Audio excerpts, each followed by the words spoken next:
قرأت قرآن مجید پر اجرت لینا۔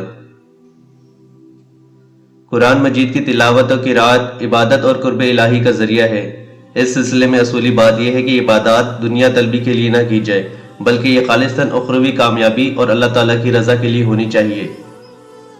یہ چیز علامت قیامت میں سے ہے کہ کچھ ایسے لوگ ظاہر ہوں گے جو تعزیت کی مجالس اور تقریبات میں قرآن مجید کی خوبصورت آواز میں تلاوت محض اس لیے کریں گے کہ اس پر مال حاصل کر سکیں۔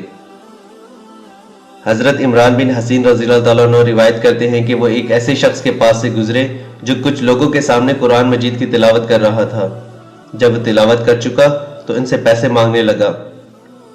حضرت عمران رضی اللہ تعالیٰ عنہ نے یہ صورتحال دیکھ کر اِنَّ لِلَّهِ وَإِنَّا إِلَيْهِ رَاجِعُونَ پڑھا اور کہا، میں نے رسول اللہ صلی اللہ علیہ وآلہ وسلم کو یہ فرماتے ہوئے سنا، جو قرآن کی تلاوت کرے اسے چاہیے کہ وہ اللہ تبارک و تعالیٰ سے اپنی حاجات طلب کرے۔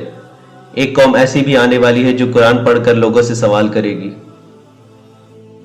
حضرت جابر بن عبداللہ رضی اللہ تعالیٰ عنہ بیان کرتے ہیں، ایک دفعہ رسول اللہ صلی اللہ علیہ وآلہ وسلم ہمارے پاس اس وقت تشریف لائے جب ہم قرآن مجید کی تلاوت کر رہے تھے۔ ہم میں کچھ بدو اور کچھ اجمی لوگ بھی تھے۔